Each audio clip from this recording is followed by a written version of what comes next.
Romo, Bapak, Ibu, saudara-saudariku yang terkasih, selamat pagi, berkah dalem. Mengapa saya angkat ini? Karena bacaannya ini sebenarnya untuk mempersiapkan saya dan Anda untuk menuju yang namanya pengakuan dosa. Karena di gereja manapun, di paroki manapun, sepekan ke depan sudah mulai umat bergeliat terkait dengan sakramen tobat. Di paroki kita tanggal 8, 9, 10 itu yang untuk umum, bahkan yang beberapa hari sebelumnya diperuntukkan bagi siapapun Anda yang misa di Condong ya, untuk bisa menerima sakramen tobat setiap hari selesai misa.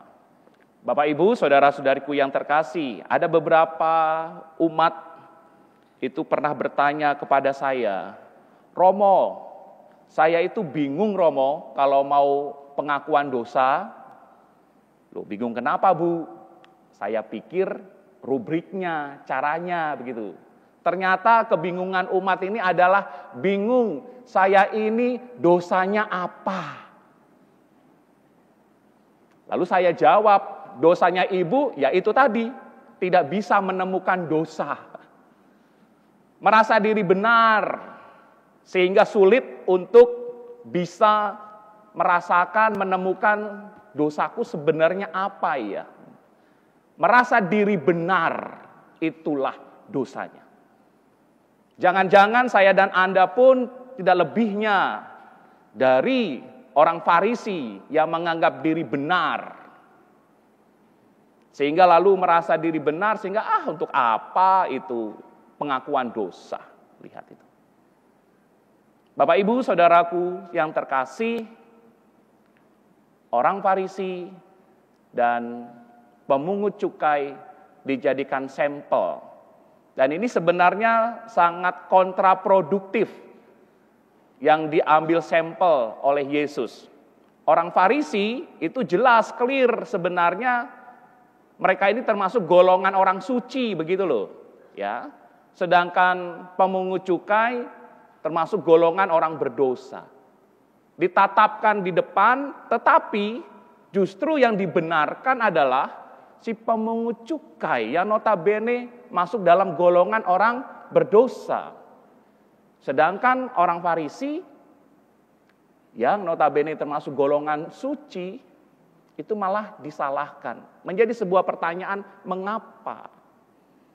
Karena sikap mereka itulah yang harus juga bisa kita contoh, yaitu soal kerendahan diri, pengakuan diri di hadapan Allah. Siapakah aku ini di hadapan Allah? Aku adalah pribadi-pribadi yang tidak luput dengan yang namanya dosa. Selagi saya dan Anda masih menyatakan diri manusia, jelas kita pasti adalah makhluk yang lemah, makhluk yang rapuh, yang pasti akan jatuh ke dalam dosa. Maka disitulah kita membutuhkan rahmat pengampunan dari Allah. Tanpa Allah kita tidak bisa untuk memperbaharui diri kita. Maka Bapak, Ibu, saudara-saudari yang terkasih, semoga bacaan Injil hari ini, kisah tentang orang Farisi dan pemungut cukai yang mengakui diri di hadapan Allah dan yang merasa diri benar, sungguh menjadi refleksi, persiapan diri bagi saya dan Anda. Orang-orang yang nanti tanggal 8, 9, 10 tembus dalam ruang pengakuan, dialah yang menyatakan diri sebagai pemungut cukai, penuh dosa dan mengakui diri.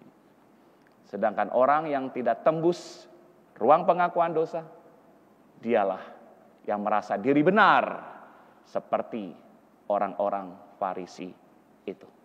Cek and recheck, saya dan Anda masuk kategori mana?